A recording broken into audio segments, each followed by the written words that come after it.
Сәлеметсіңдер ме оқушылар, біздер бүгін қазақ тілі сабағынан баяндауыш мен алдында да өздеріңізге үйретіп өткен болатынмын. Ауызша сол тақырыпқа тереңірек тоқталатын болсақ, сөйлем мүшесінің бірі баяндауыш.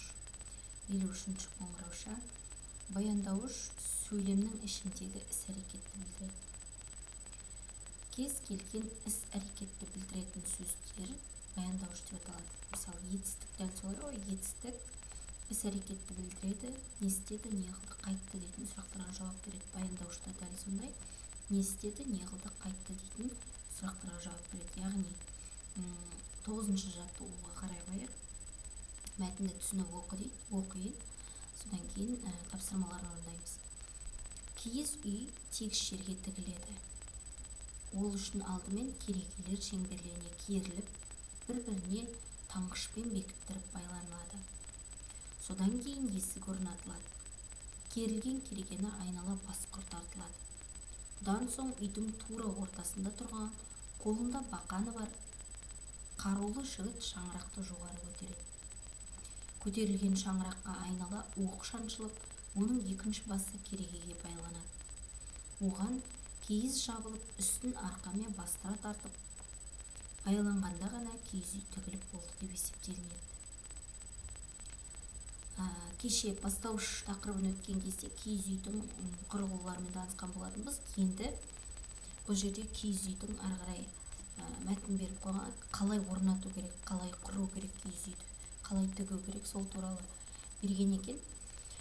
Осының ішінде тігіледі, байланады, орнатылады, тартылады, көтереді, байланады дейтін сөздердің барлығы қарамен беріліп тұр. Осы жердегі қарамен берілген сөздердің барлығы да іс-әрекетті білдіріп тұр. Не істеледі? Тігіледі. Не істеледі? Байланады. Не істеледі? Орнатылады. Не істеледі? Тартылады. Не істейді? Көтереді. Не істеледі? Байланады. Мінекей осы жерде әрекетті білдіріп тұр, яғни іс-қимылды білдіріп тұр. Кез келген іс-қимылды білдіретін сөз ол баяндауыш болады. Баяндауыштың асты екі сызықпен сызылады, және оған не істеді, не қылды, қайтты деген сұрақтар қойылады. Мінекей біздің басты ережеміз, осы ережені мұқият оқып, жаттап алыңыздар. Бастауыштың ісін, яғни іс-әрекеттің иесін, заттың ісін, қимылын білдіретін сөздерді баяндауыш деп атайды. Баяндауышқа не істеді, не қылды, қайтты деген сұрақтар қойылады. Мысалы, Дана оқыды, Найзағай жарқылдады, Асан оқып отыр. Оқушылар, бір мән бере айта кететін зат, сөйлемнің көбіне баяндауыш сөйлемнің ең соңында келеді. Нүктеден бұрын соңында келеді, яғни сөйлемді баяндап тұрады, сөйлемді қорытындылап тұрады. Баяндауыштың асты екі сызықпен сызылады, ол бір сөзден де екі сөзден де құрылады. Өттік қой кезінде етістік, жай етістік, күрделі етістік, дар етістік, күрделі етістік. Дар етістік болса отыр, ал күрделі етістік болса оқып отыр деген сияқты екі сөзден құрылған. Барлығына да не істеді, не қылды, қайтты дейтін сұрақ қойылады. Дана не істеді? Дана оқыды. Найзағай қайтты. Найзағай жарқылдады.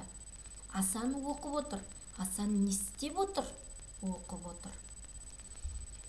Жарайсыздар, түсінген болсақ, 10-шы жаттығуды орындаймыз. Сөйлемдерді көркем жаз, өте әдем қылып жазып аламыз. Тек қана жазып қана қоймаймыз. Сонымен қатар мына жерде келесі бетте осыған байланысты тапсырма берілген. Сөйлемдердегі баяндауыштарды тауып, астынсыз іс-әрекетті білдіретін сөздер киіз үй тегіс жерге тігіледі. Мына мәтіннің басында берілді. Кереге басқұрмен бастырылады, тартылады. Шаңыраққа оқ шаншылады. Бұл жерде етістіктер сөйлемнің соңында тұр баяндауыштар. Астын сызып, бастауышпен бірге байланыстырасыз. Не тігіледі? Киіз үй тігіледі. Не бастырылады? Не тартылады? Кереге тартылады. Не шаншылады? Оқ шаншылады. Байланысын сызып көрсетіңіздер. Сосын 11-ші жаттығу. Берілген сөздерге қатысты қимылды білдіретін сөздер тауып жазыңыздар. Оқушы не істейді? Оқушы қайтеді? Оқушы оқиды?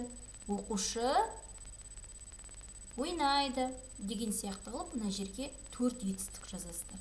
Келесі су қайтеді, немесе су не істейді. Су тартылады, су құйылады, су деген сияқты тағы да 4 етістік ойлап тауып жазасыздар. Барлық тапқан етістіктеріңіз әрине бұл жерде баяндауыш қызметін атқарып тұр. 12-ші жаттығу. Құрамында Б және Л дыбыстары бар сөздер құрастырып жазуларыңыз керек. Б алғашқы әріп болу керек, және Л үшінші әріп болу керек. Барлығы 5 әріпті сөздер. Өздеріңіз тауып, мінекей үлгі келтіріп қойған екен. Бұлан орманда мекен дейді. Бұлан бұл жерде жануардың аты.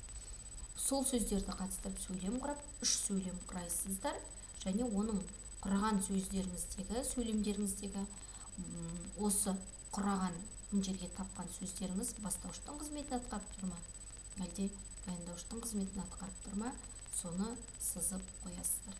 Бастауыш 1 сызықпен, баяндауыш 2 сызықпен. Тапсырма түсінікті болса, мұқият дәптерге ұқыпты орындап, окей дедіңізге суретке түсіріп салыңыздар.